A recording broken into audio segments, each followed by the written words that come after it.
Оқушылар, қазір бізде математика сабағы. Барлығымыз кітабымызды ашамыз, 22-ші бетті ашайық. Бүгінгі сабақтың тақырыбы өткенді бекіту деп аталады. Яғни бүгінгі сабақта бір таңбалы және екі таңбалы сандарды ондықтан аттап өту арқылы ауызша қосуды және азайтуды, бір таңбалы саннан 11 санын құрауды әрі қарай үйренеміз. Барлығымыз дәптерімізді ашайық. 4 торкөз тастап, бүгінгі күннің жадын жазамыз. 14-ші қыркүйек және 34-35 сандарын көркем әдемі етіп жазамыз. Бұл сандар екі таңбалы сандар. 34 санында 3 ондық, 4 бірлік бар. 35 санында 3 ондық, 5 бірлік бар. Әдемі етіп жазып ала қояйық. Олай болса, оқулықтағы бірінші тапсырмаға назар аударайық. Өрнектерге қара. Сурет бойынша қосуға және азайтуға өзара байланысты теңдіктер жаз дейді. Қарайық балалар, суретте конструктор бөліктер берілген, қараймыз. Сол бойынша өрнектер құрастырамыз. Астында жазулы тұр.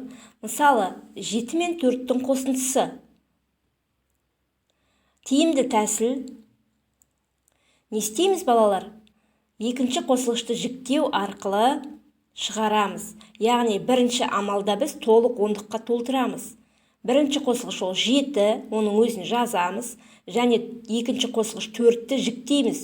Ол үшін біз бірінші қосылғыш, яғни 7-ге неше қосқанда 10 болады, толық ондыққа жеткіземіз. 7-ге 3-ті қосқанда 10 болады. Яғни 4 санын 3 пен 1 деп жіктейді екенбіз. Енді өрнек түрінде жазамыз. 7 мен 3-тің қосындысына 1-ді қосамыз. Яғни 7 мен 3-тің қосындысы 10 болады, оған 1 қосқанда 11 болады. Сонда 7 мен 4-тің қосындысы 11 болады екен. Енді қосылғыштардың орнын ауыстырғаннан қосындының мәні өзгермейді деген заңдылыққа сүйене отырып, қосылғыштардың орнын ауыстырамыз. 4 пен 7-нің қосындысын табамыз. Ол үшін біз бірінші қосылғышты сол күйінде жазамыз. 4, екінші қосылғышты жіктейміз. Бірінші амал толық 10-ға жету керек. Олай болса 4-ке неше қосқанда 10 болады?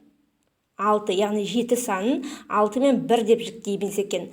4 пен 6-ның қосындысы 10 болады, оған 1-ді қосамыз, 11 болады. Енді балалар, енді қосудың кері амал, қосуға кері амал, ол азайту амалы. Яғни қосылғыштың мәнінен бірінші қосылғышты азайтқанда екінші қосылғыш шығады. Қосылғыштың мәнінен екінші қосылғышты азайтқанда бірінші қосылғыш шығады деген заңдылыққа сүйене отырып, осы қосу амалынан құралған өрнектерден азайту амалын құрастырамыз. 11-ден 7-ні азайтамыз. Бұнда да тиімді тәсіл, яғни толық ондыққа бірінші амалды жеткізіп аламыз. 11-ді жазамыз. 11-ден неше азайтқанда 10 болады? 1, яғни 7-ні 1 мен 6 деп жіктейміз. 11-ден 1-ді азайтамыз, одан тағы да 6-ны азайтамыз. Сонда 4 шығады. Шықты ма бізде екінші қосылғыш? Шықты. Енді 11-ден 4-ті азайтамыз. Ол үшін де тиімді тәсілді пайдаланамыз. 11-ден нешені азайтқанда 10 болады? 1-ді азайтқанда 4-ті 1 мен 3-тің 3 деп жіктейміз. 11-ден 1-ді азайтамыз, одан 3-ті азайтамыз. Мәні 7. Балалар, мен бұл өрнекті сіздерге түсіндірдім. Енді сіздер бірінші тапсырмадағы, екінші бағандағы 8 мен 3-тің қосындысы деген өрнекті кітаптағы үлгідегідей бірден шығара қойыңыздар. Мен бірінші 7 мен 4-тің қосындысын табуды және айырманы табуды мен жіктеу арқылы түсіндірдім. Ал сіздер өздеріңіз түсініп алсаңыздар, бірден мәнін табасыздар. Ары қарай өздеріңіз дәптерге жазасыздар. Келесі тапсырма балалар, екінші есеп. Есеп бұл балалар. Оқимын А нұсқасын. Сырымның 11 үстел ойыны бар. Оған 8 ойынды ата-анасы, ал қалған достары сыйлады. Сырымға достары неше үстел ойынын сыйлады? Астында сызба тұр. Сызбаға қарайтын болсақ балалар, біз былайша есептің шартын, шешуін, жауабын жазамыз. Бізге не белгілі балалар? Бізге балалар 11 үстел белгілі. Сырымға сырымның 11 үстелі бар екен белгілі, яғни ол барлығы деп алынады. Содан кейін оның қаншасын ата-анасы алып берген? 8-ін, яғни ата-анасы 8 үстел ойынын алып берген екен. Ал есептің сұрағы нені сұрап тұр бізден? Достары қанша алып бергенін сұрап тұр. Ендеше балалар, есептің шешуін не істейміз? Қалай шығарамыз? Кәне ойланайықшы. Бізге барлығы белгілі, ата-анасының алып бергені белгілі. Енді достарының алып бергенін табу үшін қандай амал пайдаланамыз? 11 мен 8-дің айырмасын табамыз. Ол үшін де мен жіктеп шығаруды сіздерге жаздым, сол бойынша түсініп шығарамыз. 11 мен 8-дің айырмасы 3 қалады екен. Сонда достары қанша үстел ойынын сыйлаған екен? 3-еуін сыйлаған екен. Міне балалар, бұл есептің тура есеп. Енді екінші тапсырманың әсіне қарайық. Сұлба бойынша кері есептер құрастыр, оларды шығар дейді. Ол үшін біз жаңағы тура есепке қараймыз.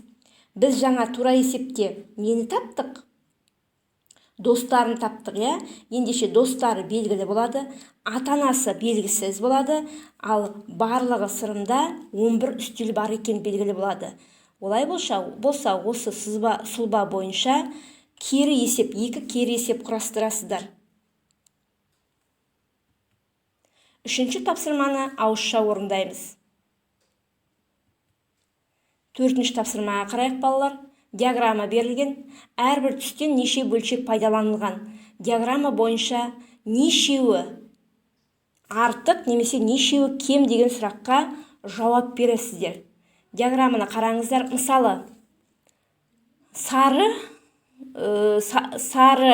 төртбұрыш 10, қызыл төртбұрыш 11, жасыл төртбұрыш 12, күлгін төртбұрыш 7, көк төртбұрыш 6. Ендеше салыстырайық, теңсіздіктер құрастырып көрейікші кәне. Сан бойынша 10 мен 11. 10 кем 11-ден, немесе 10 кем 12-ден, немесе 12 артық 11-ден, 7 артық 6-дан. Міне осылайша теңсіздік құрастырамыз. 5-ші тапсырмаға назар аударайық. Өрнектерді салыстыру. 5-ші тапсырманы дәптерге жазбаша орындаймыз. Өрнектерді өздеріңіз салыстырасыздар. Міне балалар, біздер бүгінгі сабағымызда тамамдап қалдық. Ендеше балалар, бүгінгі сабағымыз аяқталды. Сау болыңыздар.